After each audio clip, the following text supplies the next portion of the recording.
Banyak pria di atas 60 tahun menganggap masturbasi sebagai hal pribadi dan aman. Tetapi seiring bertambahnya usia, kebiasaan ini bisa membawa dampak tersembunyi pada kesehatan jangka panjang. Para ahli menemukan hubungan antara tindakan intim ini dengan energi, kesehatan, dan martabat pria lansia, temuan yang sering baru disadari ketika terlambat. Dalam video ini, kami akan membahas 6 rahasia penting tentang masturbasi pada pria lanjut usia, mengungkap apa yang sebenarnya terjadi di balik pintu tertutup dan bagaimana Anda bisa melindungi kesehatan sambil tetap kuat, percaya diri, dan mandiri. Tonton sampai akhir karena wawasan ini bisa membuat perbedaan besar bagi tubuh, energi, dan kehidupan pribadi Anda.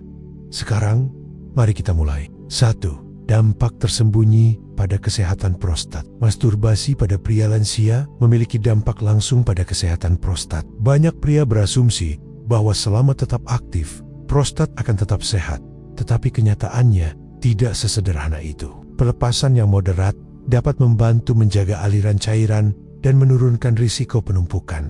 Namun, kebiasaan yang berlebihan atau tidak tepat dapat mengiritasi prostat dan memicu peradangan. Prostat berperan penting dalam aliran urin, kesehatan reproduksi, dan kenyamanan sehari-hari. Peradangan dapat memengaruhi energi, tidur, dan kemandirian. Keseimbangan adalah kunci menjaga frekuensi yang wajar. Memperhatikan sinyal tubuh dan menjalani pemeriksaan rutin dapat membantu melindungi prostat. Jika Anda mengalami ketidaknyamanan, perubahan aliran urin, atau tekanan di area panggul, itu bisa menjadi tanda tubuh meminta Anda menyesuaikan kebiasaan. Merawat prostat bukan hanya soal mencegah penyakit, tetapi juga menjaga kenyamanan, kebebasan, dan kualitas hidup saat menua.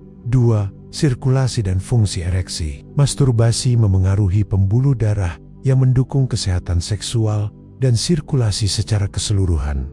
Ereksi bukan hanya soal gairah, itu menunjukkan seberapa baik darah mengalir ke seluruh tubuh.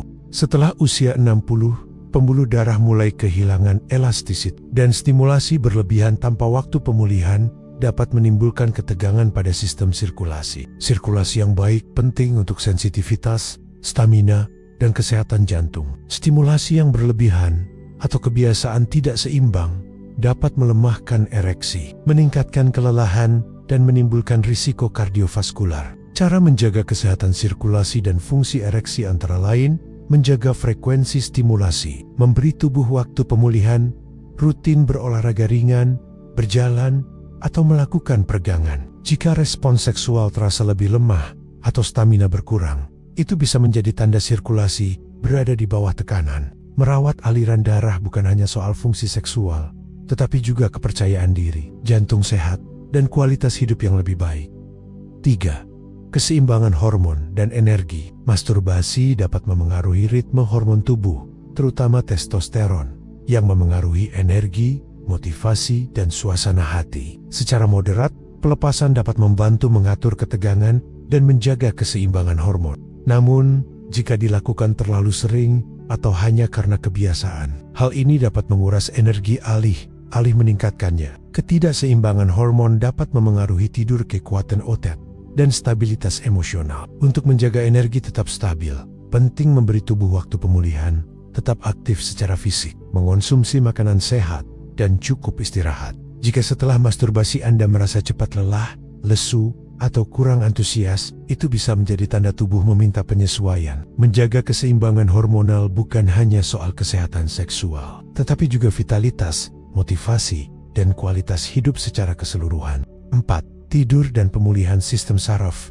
Tidur adalah kunci pemulihan tubuh dan otak, terutama bagi pria lansia. Setelah usia 60, sistem saraf membutuhkan keseimbangan antara stimulasi dan pemulihan. Masturbasi dapat memengaruhi tidur.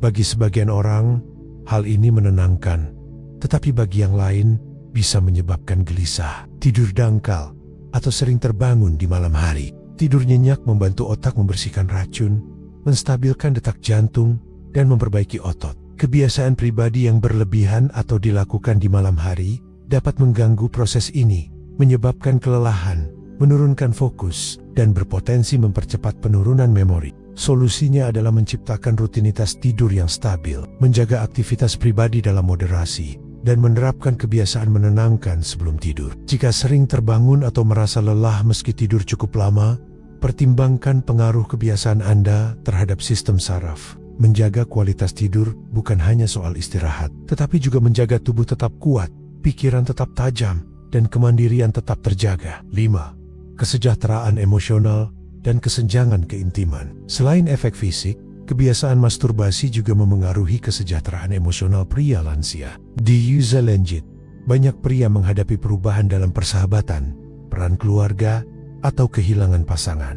Aktivitas soliter bisa memberi kenyamanan sementara, tetapi jika menggantikan kedekatan sejati, hal ini dapat menimbulkan kesepian rasa bersalah atau penurunan kepercayaan diri. Psikolog menekankan bahwa keintiman bukan hanya soal tubuh. Ini tentang koneksi, pengakuan, dan merasa dilihat. Jika kebiasaan soliter mengurangi kesempatan untuk berinteraksi, pria dapat merasa terisolasi atau menyesal. Kabar baiknya, keseimbangan bisa dicapai. Memelihara persahabatan, berkomunikasi terbuka dengan orang yang dicintai, dan mengingat bahwa keintiman lebih dari sekadar tindakan fisik dapat membantu. Jika Anda merasa menjauh dari orang lain, menyimpan rahasia, atau merindukan hubungan hangat, langkah-langkah kecil untuk kembali terhubung dapat meningkatkan kesejahteraan emosional. Merawat dimensi ini bukan hanya soal kenyamanan, tetapi juga melindungi martabat, harga diri, dan memberikan ruang untuk cinta serta tawa di usia lanjut. 6. Otot lantai panggul dan kekuatan otot.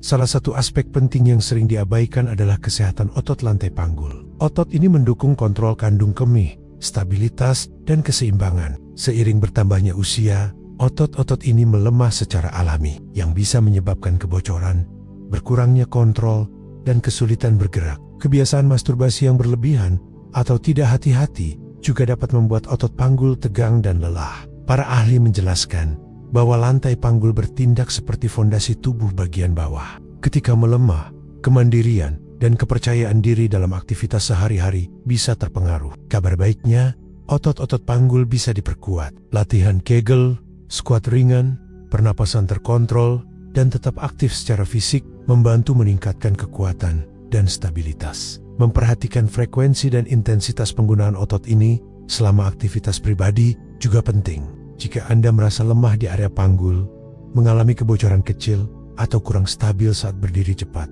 ini adalah tanda untuk merawat otot lantai panggul. Menjaga fondasi ini berarti mempertahankan kebebasan bergerak, kemandirian, dan martabat di usia lanjut. Sekarang, setelah Anda mengetahui 6 rahasia intim ini, saatnya menilai kebiasaan pribadi Anda, apakah mendukung kesehatan atau justru menguras energi, tidur, dan kepercayaan diri. Kabar baiknya, banyak aspek seperti kesehatan prostat, sirkulasi, hormon, tidur, kesejahteraan emosional, dan kekuatan panggul masih bisa diperbaiki. Dengan penyesuaian kecil seperti moderasi, olahraga ringan, tidur yang cukup, dan menjaga koneksi sosial, Anda bisa melindungi kemandirian, energi, dan kualitas hidup di tahun 2000. Panjang umur bukan hanya soal jumlah tahun, tapi kualitas hidup yang Anda nikmati. Terima kasih sudah menonton, jangan lupa like, share, dan subscribe untuk tips kesehatan pria bermanfaat lainnya.